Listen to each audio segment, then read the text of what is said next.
Namaskar, myself Mayurika JB, lecturer in Electronics Department in Government Polytechnic College, Jodhpur.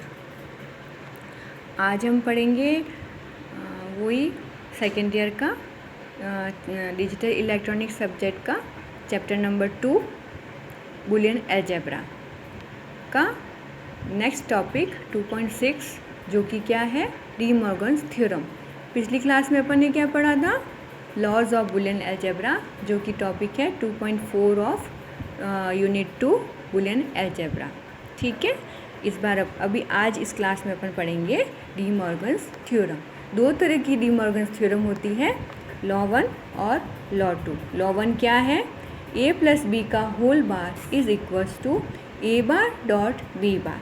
क्या मतलब हुआ इसका, अगर अपने पास दो वेरिएबल हैं और अगर उनका सम का पूरे सम उनके पूरे सम का कॉम्प्लीमेंट किसके बराबर होता है, उन अलग अलग वेरिएबल के कॉम्प्लीमेंट के प्रोडक्ट के बराबर होता है। किस प्रकार से स्टेट करते हैं इसको, this law states that the complement of a sum of variable is equal to the product of their individual complements. ठीक है, दो या दो से ज़्यादा भी हो सकते हैं वेरिएबल। जब दो या दो से ज़्यादा वेरिएबल होते हैं तो उसको किस प्रकार से अपन डिनोट करते हैं, ऐसे a plus B plus C plus D का whole bar is equals to a bar dot B bar dot C bar dot D bar and so on. ठीक है, this is the first De Morgan's theorem. Second De Morgan's theorem क्या है, ये वाली, कि किसी भी वेरिएबल के प्रोडक्ट का whole bar is equal to the उन्हीं इंडिविजुअल वेरिएबल के बार का सम। ठीक है, तो क्या क्या होगा, ये a डॉट बी का whole bar is equals to a bar plus b bar. किस प्रकार से इसको डिफाइन करेंगे, this law states that the complement of the product of variable is equal to the sum of their individual compliments.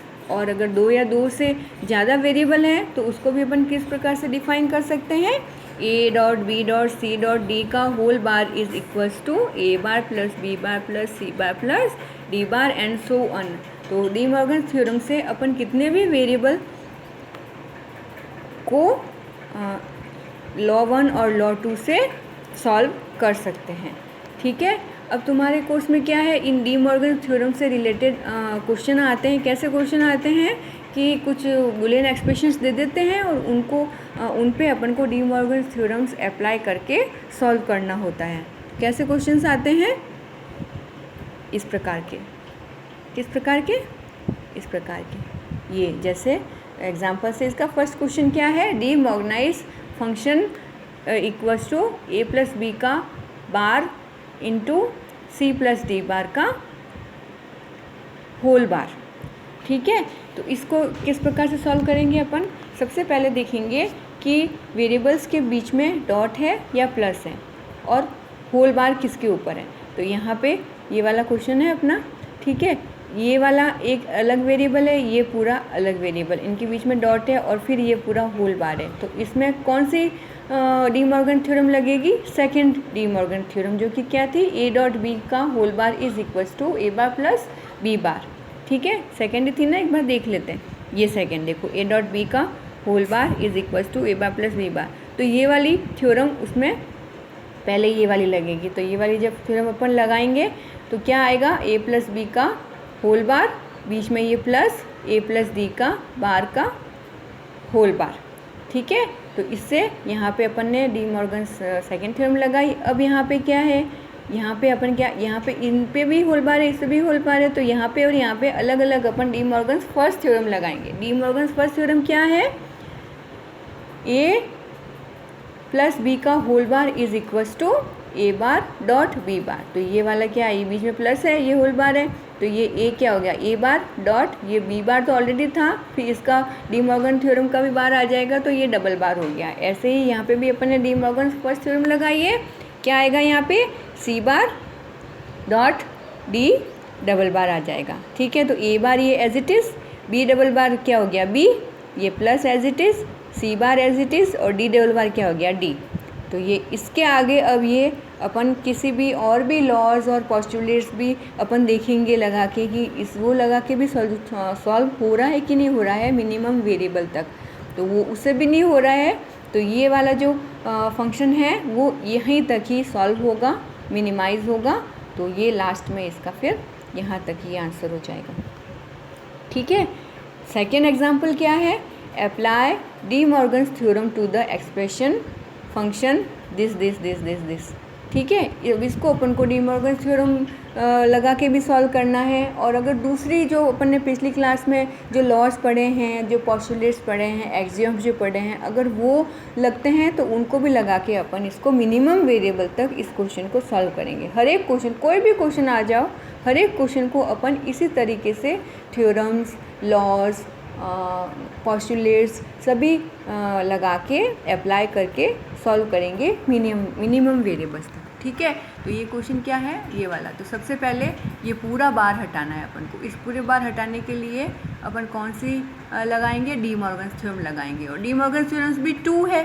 कौन सी लगानी है? Plus वाली या डॉट वाली? तो अपन देख लेंगे कि यहाँ पे क्या है, इसके बीच में डॉट है, यहाँ पे डॉट है। ठीक है। तो डॉट वाली लॉज कौन सी थी? Second law. देख लो वापस, second law A dot B का whole bar is equals to A bar plus B bar. ये सेकेंड लॉ है। तो यहाँ पे अपन क्या लगाएंगे? सेकेंड लॉ लगाएंगे। कैसे लगाएंगे? ये ए बी बार था का होल बार, फिर ये प्लस ये वाला पूरा पे होल बार आ जाएगा, सी डी प्लस ई बार एफ का होल बार, और प्लस और इस वाले पूरे पे भी ये होल बार आ जाएगा इस तरीके से। ठीक है। ये अपन ने यहाँ पे डी मॉर्गन्स सेकेंड थ्योरम लगा दी। अब अपन को यहाँ पे और यहाँ पे डी मॉर्गन्स फर्स्ट थ्योरम लगानी है। ये क्या है? A B double bar. A B double bar क्या हो गया? A B. ये लॉ पढ़ा था अपन ने पिछली क्लास में। ठीक है। अब यहाँ पे अपन डी मॉर्गन्स फर्स्ट थ्योरम लगाएंगे। डी मॉर्गन्स फर्स्ट थ्योरम क्या है? ए प्लस बी का whole bar is equals to A bar plus B bar. तो ये सी डी बार प्लस ये इसका होल बार आ गया, प्लस ये यहाँ पे भी अपन फर्स्ट थ्योरम लगाएंगे। तो ये ए बी का डबल बार प्लस सी डी का डबल बार। ठीक है। इस तरीके से ये वाला अपने पास स्टेप आ गया। अब इसको भी सॉल्व करना है। यहाँ पे ये ए बी, ये प्लस, यहाँ पे क्या किया है? हाँ, ये वाला।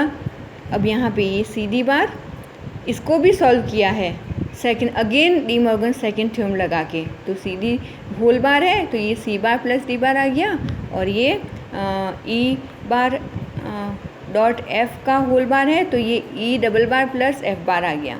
और ये क्या है? यहाँ पे भी डी मॉर्गन थ्योरम लगाई है, नहीं सॉरी डी मॉर्गन थ्योरम नहीं लगाई है, simple theorem A B double bar is A B and C D double bar is C D. ठीक है। तो इस तरीके से यहाँ पे ये सॉल्व हो गया। इसके बाद क्या किया है? इस टर्म से और इस टर्म से ए बी कॉमन लिया है। ठीक है। तो ये क्या आया? ए बी यहाँ पे 1 और ये सी डी। ठीक है। और इनको क्या किया है? इन दोनों ब्रैकेट्स को खोला है तो ये इस तरीके से टर्म आ जाएगी। ठीक है। तो ये ए बी, ये तो 1 हो गया, और इन दोनों से क्या ये ई इस तरीके से सॉल्व किया है, फिर ये ए बी आ गया, और ये इस तरीके से ये एज इट इज़ आ गया, ये एज इट इज़ लिखा है। तो ये यहाँ तक ये सॉल्व होगा। तो ये वाली जो फंक्शन है ये इस प्रकार से यहाँ तक इस तरीके से सॉल्व हो जाएगी। तो ये क्वेश्चन 2 भी सॉल्व हो गया। नेक्स्ट क्या है? Question number 3, reduce the expression f equals to this. तो अब अपन को इसको भी सॉल्व करना है। इसको सॉल्व क्या करना है? इसमें भी अगेन देखा अपन ने होल बार है तो अगेन डी मॉर्गन थ्योरम लगाएंगे पहले तो इसको सॉल्व करने के लिए, और बीच में क्या प्लस है तो डी मॉर्गन्स फर्स्ट थ्योरम लगाएंगे। डी मॉर्गन्स फर्स्ट थ्योरम लगाने के बाद ये क्या हो गया? ए बी बार का bar dot A double bar dot A B bar. ठीक है। अब ए बी डबल बार क्या हो गया? A B, A double bar क्या हो गया? ए, और ये एज इट इज़। अब ये ए डॉट ए क्या हो गया? ए, ये बी एज इट इज़, और ए बी का होल बार। तो ये A B as it is और ये ए बी का होल बार जो है वो क्या है? यहाँ पे अपन डी मॉर्गन सेकेंड थ्योरम लगाएंगे। तो ये यहाँ पे लगाने के बाद ये क्या आ गया? ए बार प्लस बी बार। अब इस ब्रैकेट को खोल दिया तो ए क्या आ गया? ब्रैकेट खोलने से A bar B plus A B B bar. तो ए डॉट ए बार क्या हो गया? 0, बी डॉट बी बार भी 0, तो 0 प्लस 0 क्या हो गया? 0, इसका आंसर क्या आ गया 0। ठीक है, ये इस तरीके से सॉल्व करेंगे। इसको सॉल्व करने के और भी अलग अलग, ये इस तरीके से भी सॉल्व कर सकते हैं और इसको इस तरीके से भी सॉल्व कर सकते हैं, और ये एक और तरीका है कि डायरेक्ट अपन इसको इस तरीके से भी सॉल्व कर सकते हैं। तो किसी भी बूलियन एक्सप्रेशन और फंक्शन को सॉल्व करने के तरीके अलग अलग हो सकते हैं, लेकिन उनका सबका आंसर लगभग सेम आएगा। ठीक है, तो अलग अलग तरीके हैं। कोई पहले डी मॉर्गन थ्योरम लगा लेता है, कोई बाद में लगाता है, कोई पहले लॉज लगाता है, पोस्टुलेट्स लगाता है, तो फाइनली आंसर सेम ही आएगा, मिनिमम लिटरल तक ही आएगा। ठीक है, और अपने को यही कोशिश करनी है कि मैक्सिमम जो वेरिएबल क्वेश्चन में है उनको कम से कम वेरिएबल में मिनिमाइज करना। ठीक है, this is all about D Morgan's theorem. Next class में अपन इस चैप्टर बूलियन अलजेब्रा का नेक्स्ट टॉपिक पढ़ेंगे। Thank you.